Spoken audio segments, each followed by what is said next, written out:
All right, so Lisa Papez requested this very aggressively. A little unicorn deck collection video. Now, to be quite honest, I don't have that many unicorn decks. I want to, but there aren't that many around. I know that there is another Blue Angel unicorn deck that has just come out with this really lovely matte cardstock that they have now. It used to be that shiny cardstock. They re-released it. I kind of want to get that, but that is a bunch of different artists, and for some reason with that deck, it doesn't. I've watched countless flip-throughs, and I was always like, I need to get that, it's so pretty, but something about it just doesn't sit right with me, and I don't know why.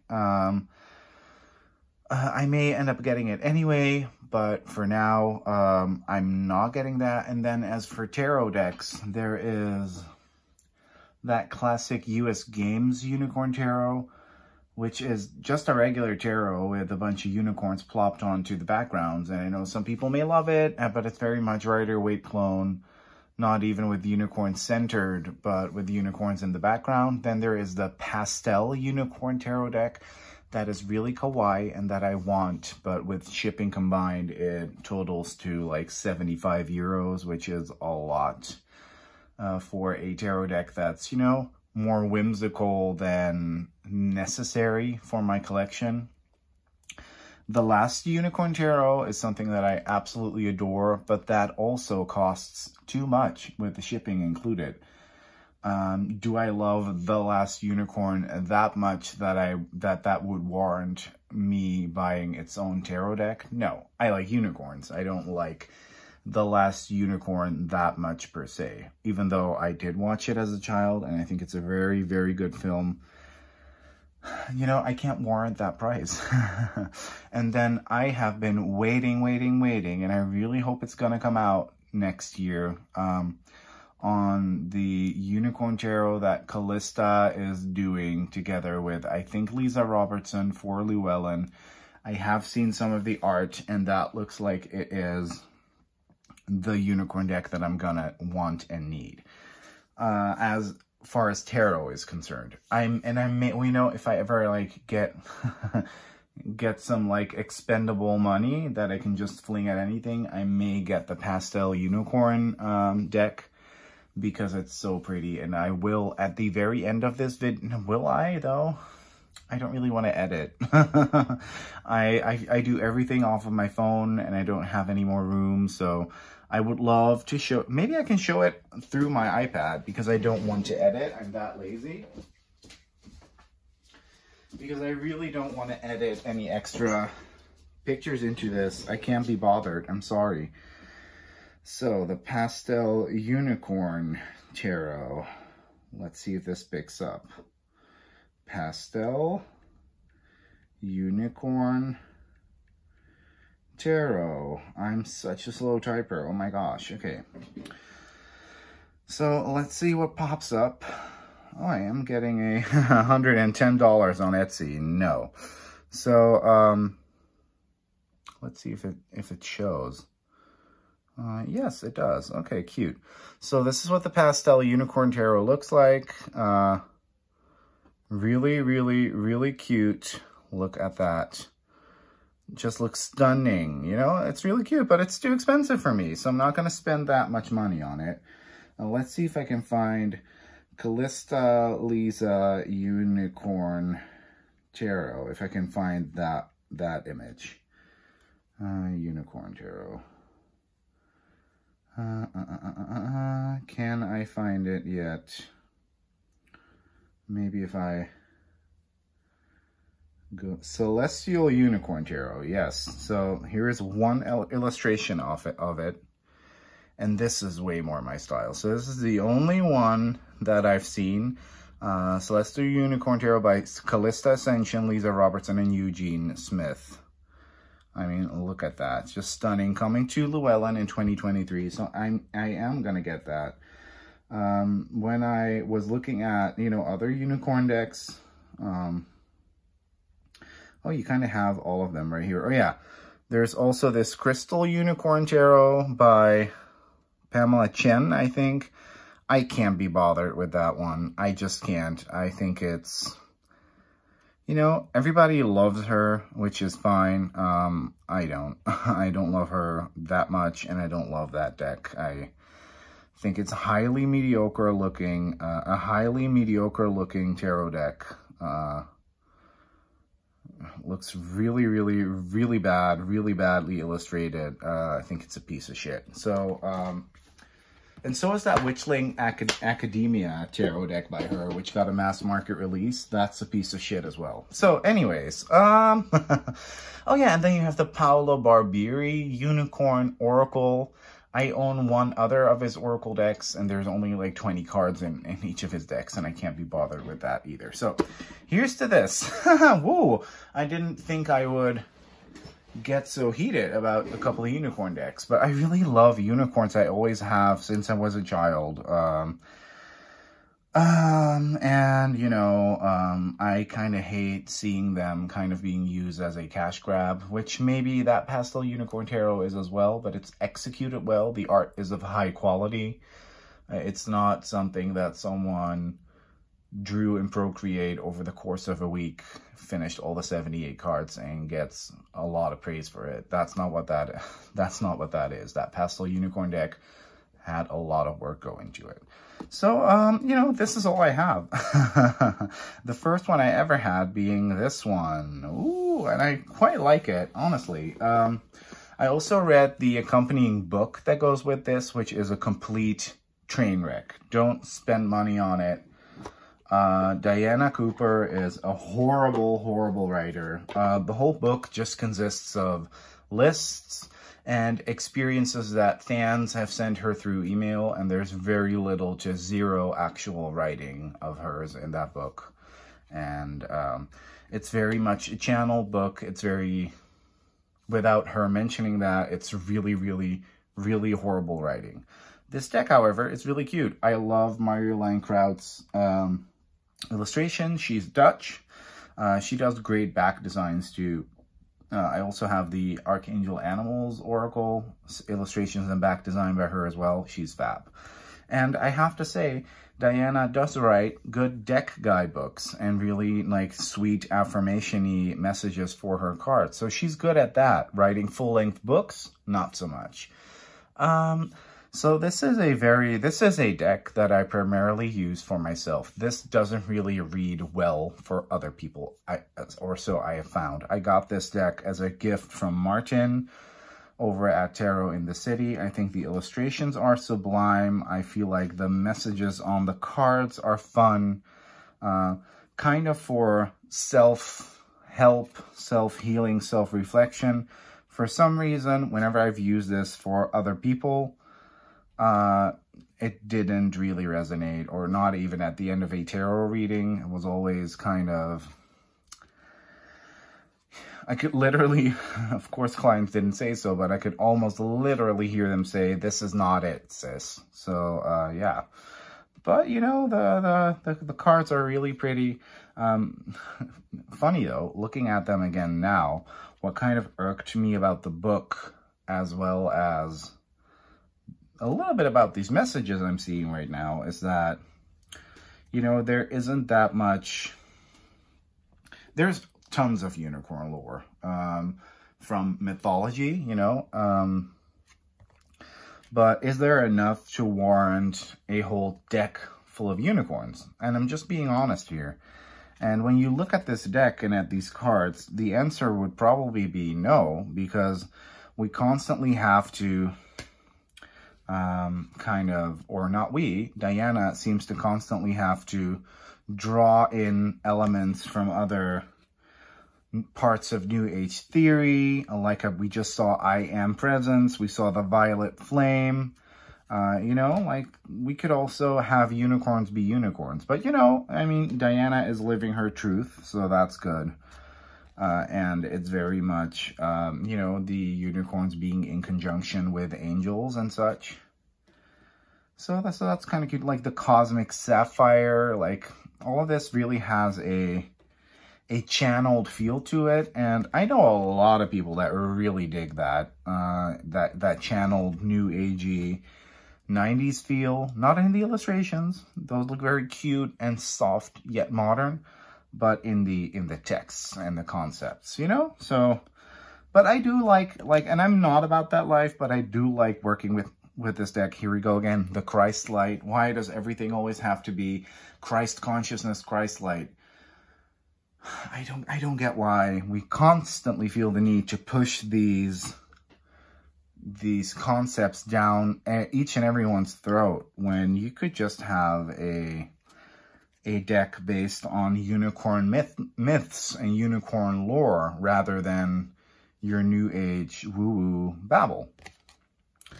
So it's very much about ascension. It's very much about the cosmic ruby, about Christ consciousness, about I am presence, about the violet flame. And there's very little to zero actual unicorn stuff in the concepts that these cards carry. And it's completely the same with the book. And it's that constant, very forced, that very, very, very forced method of her needing to tie everything in with what she's good at, which is angels. And I really think that's highly unnecessary to do.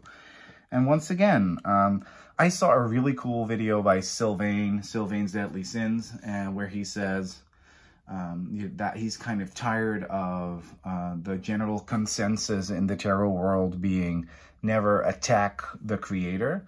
And although I love this art, and I can usually work with most of the types here, I'm kind of done with the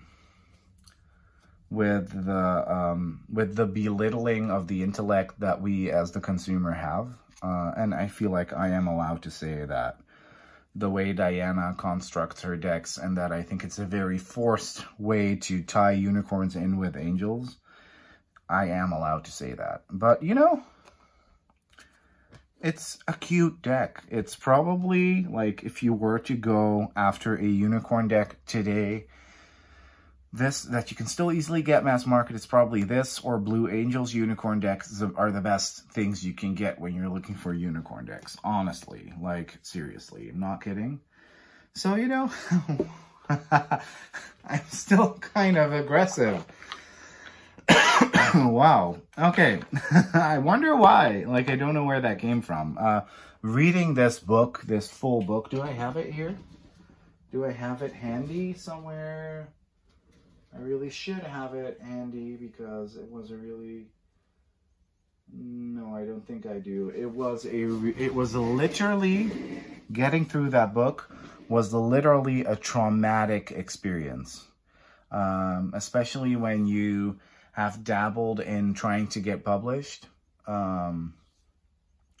Seeing this being published with hundreds of thousands of copies in print, it was super painful to read. The deck, however, you know, you saw the cards, you saw the messages. I think it's a little bit convoluted. However, it's the art that ties it all together for me. And I got this as a gift, so who am I to bitch and moan about it? If I wouldn't have gotten it as a gift, I would have gotten it myself as well. Because there isn't that much out there. And whenever something unicorn, Oracle Tarot related gets on the market, I always like... And when the art speaks to me, I always want to get it. So this one, good, but a little Christy, if you get my drift. The other one has long been out of print. This is the Doreen Virtue Magical Unicorns deck.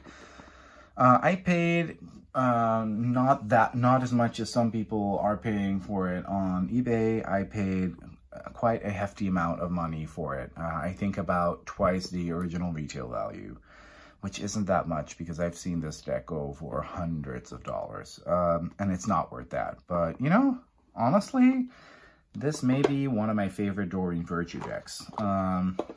It's really pretty. The art on most of the cards is really good. I've done a full review of this. Let me just put these down. I actually pulled this card for the people that didn't... I'm a mess. Sorry. For the people that follow me on Instagram, just check the date of uploading this video. I did a reading for International Unicorn Day, which is today as I'm filming this. And I got this card first when I pulled a card from the deck. And I really, really, really dislike that in every Doreen deck, there has to be a mother card, a father card, a grandparent card, a son card, a daughter card, and a children card. In every single fucking one of her decks. I refuse to read cards that say shit like, you have a special bond with a grandparent that never can be broken. Duh. Anyone has. Or, what if you are reading for someone that doesn't even know their fucking grandparents and is like, well, thank you, bitch. I don't know what you're talking about. This would be, would be, if I were to use this deck for, you know, other people, this is a card that I would definitely take out. I think it's highly insensitive, but it's kind of the way Oracle decks were constructed.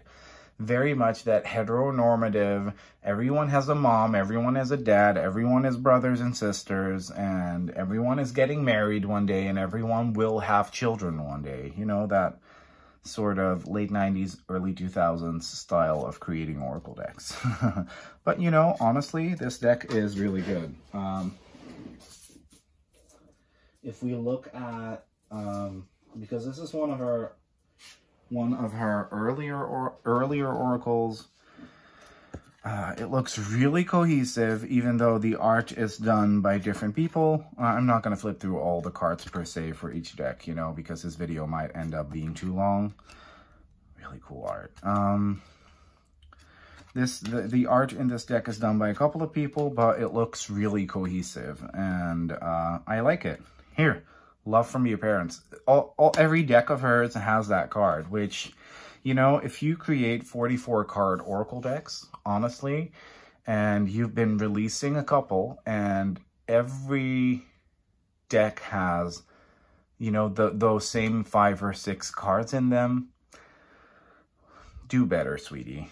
You're being public. People don't get what a fucking privilege it is to get published.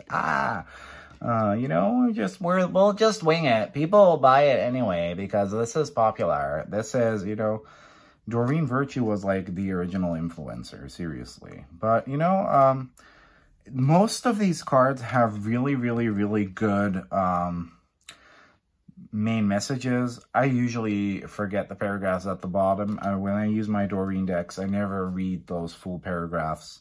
But I feel like the top card messages are really good. And it's very lovey-dovey, huggy-duggy doodah, and cute.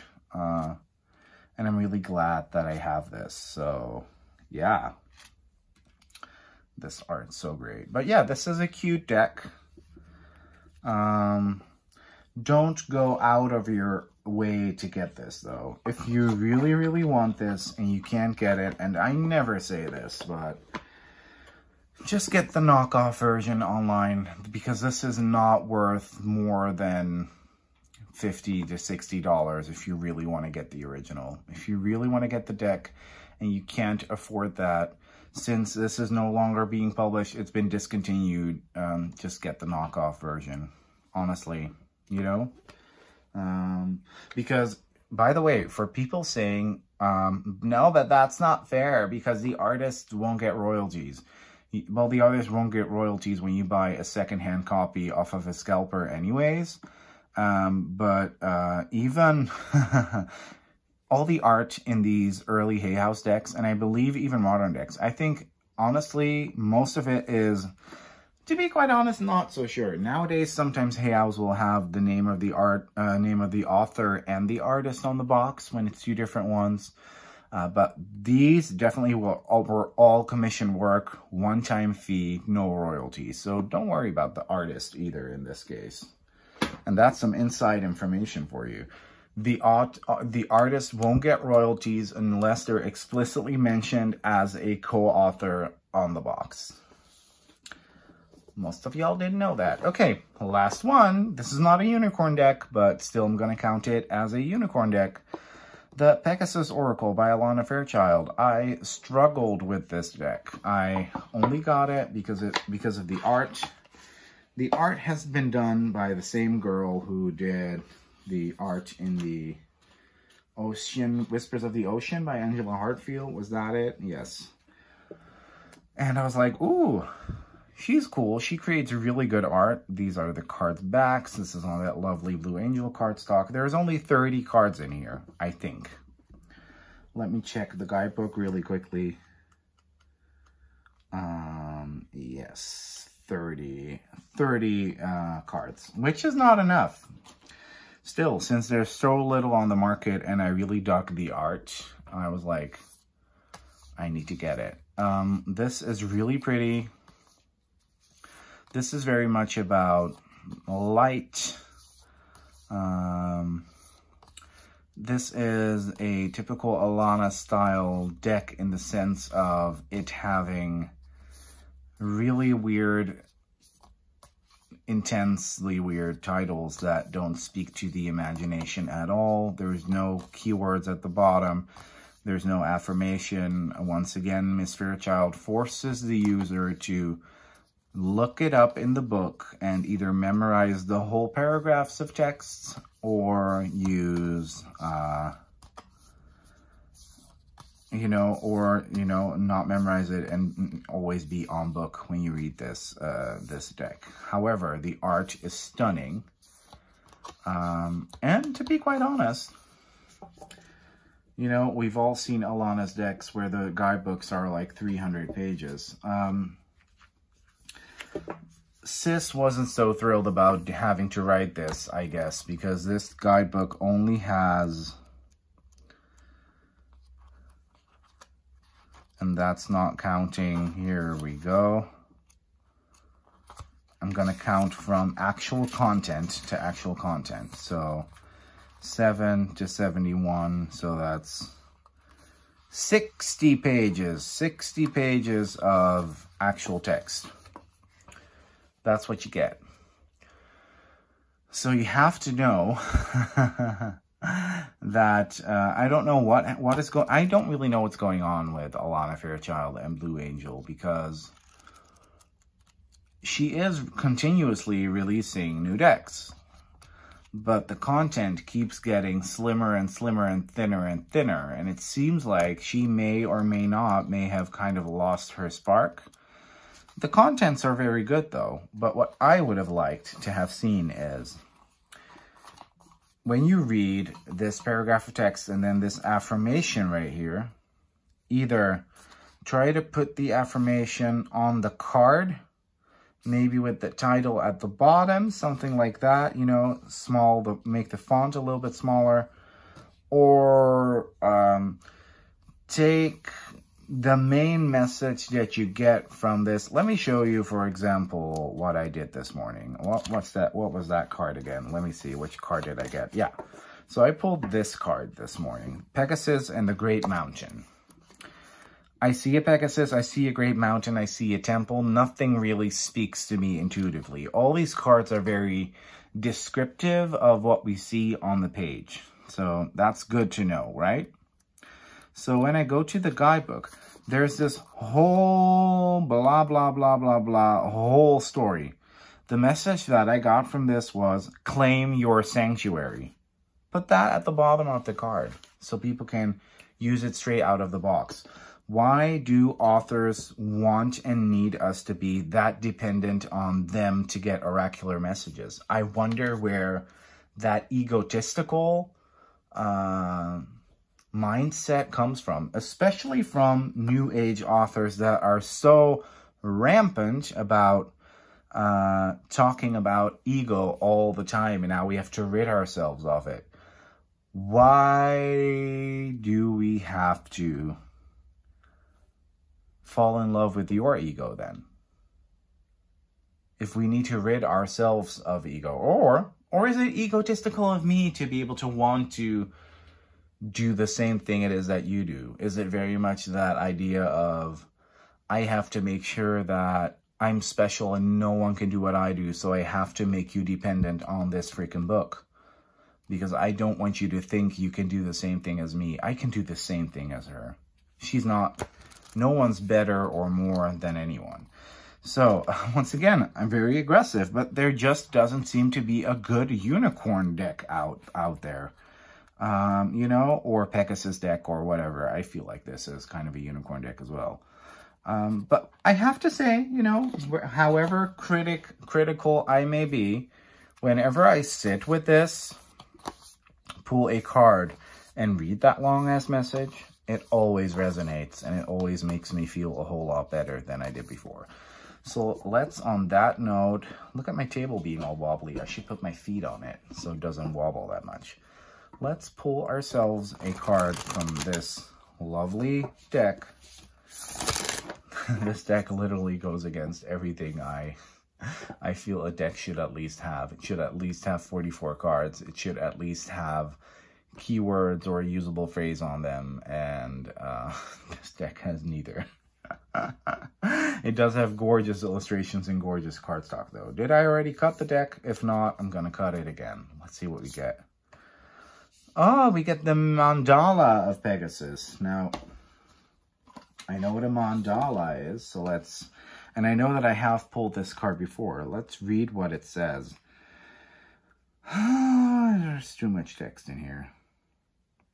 Let's just read the affirmation. Beloved Pegasus of the Mandala of Life, I honor the enlightened wisdom that knows how to bring every being to loving spiritual fruition. I relax and attract all I need for creative fulfillment on all levels. I choose to align myself with a positive attitude, believing that the universe always has my best and highest interests at heart for the spiritual benefit of all beings. But sometimes I just can't be bothered to read all this. And this is a thin guidebook. And I know a lot of people are in love with the way she writes. I'm not. I'm not. It's just that since she is or has been so successful, she gets to work with the best of the best artists. And, you know, I do love this chick's art. I think that was worth my money. Was she? Yes, she was explicitly mentioned on the box. Most artists get that now, by the way. Here you go. Artwork by Ekaterina Golovanova. She's really good. She's a really good artist. So yeah, that was my sort of aggressive unicorn deck collection walkthrough thingy, which was way more aggressive than I intended it to be. You know, in all fairness, with all shits and giggles, I do love all of these decks. I love all of them. And I really hope that there will be more unicorn decks in the future and better. Thank you for watching, and bye-bye.